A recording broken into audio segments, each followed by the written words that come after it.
Good morning, all my friends. I'm Kara, but this video is not for kids. This is another edition of book reviews for grown-ups who love fairy tales, and this video is really not for kids because I am talking about Stolen Tongues by Felix Blackwell, which is a really cool horror book. And I've been diving more into the horror genre lately, and I've been absolutely loving it. I love horror movies, so I finally bit the bullet and dove into horror books as well.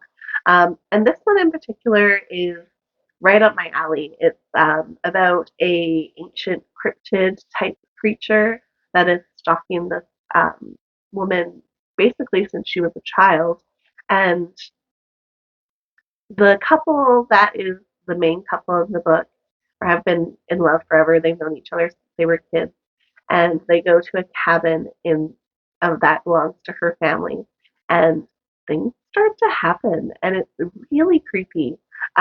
This creature is kind of like shapeshifter-esque. Like, think about the story as if you were to go to a cabin in the Appalachian Mountains and everything, all the legends about that, only it happens, I believe, in the Rocky Mountains. Um, but yeah, if you are someone who loves mystery, who loves all the creepy stuff, who loves the whole something stalking you with voices of your loved ones kind of myths, this is definitely the book for you. I really enjoyed it. The imagery is fabulous. The evolution of the scary stuff is remarkable. It goes from like super light, is it happening, is it not happening, kind of suggestive stuff to like, oh boy, things are happening and things are happening fast and super intensely. But that said, the tension of the scary stuff is very well balanced and broken up by a lot of social stuff between the characters, between the love relationship, between Felix and Faye, also between their friends who are kind of there trying to support but also really weirded out. Faye's sister makes an appearance, also a bit of a family secret that has been hidden from her parents. And that is kind of like the center of the mystery. And concepts about grieving and trust and uh, a lot of information about Indigenous lore and Indigenous characters. So yeah, I highly recommend this book. I had a great time. It was super fast paced. There were times that I gasped out loud. There were times I could not put it down. But that said, I also didn't think that it was too much. Like, it didn't give me nightmares or keep me awake or anything like that. Um, so yeah, if you are a horror girly or horror lover, just give it a try. I'm going to read you the opening passage, which kind of gives you a little bit of background information that's not attached to the main story. I hesitate to do anything from the main story because I don't want to ruin anything. It's such a compact, concise story that I really want to leave that up to you to decide as the reader. But I'll give you the prologue, a little bit of that, so you can kind of see the writing style and what you're in for if you choose to read it. I stood rooted to the floor, breath caught in my throat.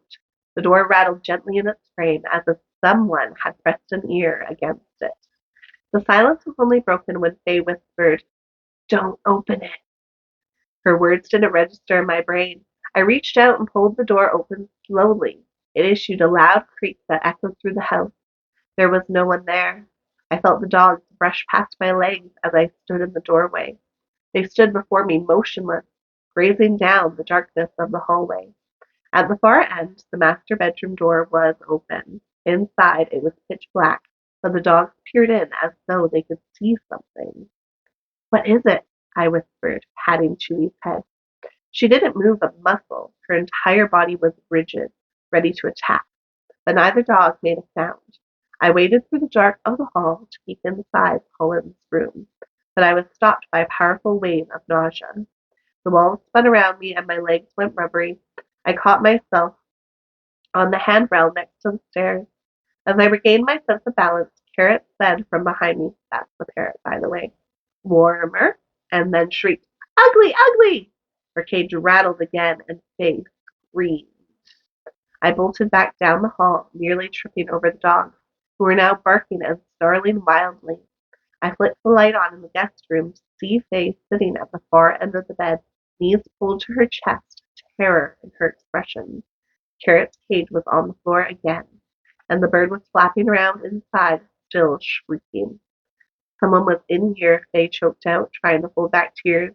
It felt like someone was standing right there. She pointed directly at me. At this point, I'd seen enough. We got dressed, threw our luggage together, and ushered the dogs out the front door. We all piled into the car and sped down the mountain. A full moon lit our path. All the way home, Faye and I traded stories of all the creepy and unexplainable things that had happened to us in our lives. Most of mine involved the sounds I hear at night, and most of hers involved sleepwalking as a child. Carrot watched her conversation from her cage on Faye's lap, but never uttered a word the entire drive. When Monday rolled around, Colin and Gabriella were surprised to hear that they had come to pick up their pets from my apartment.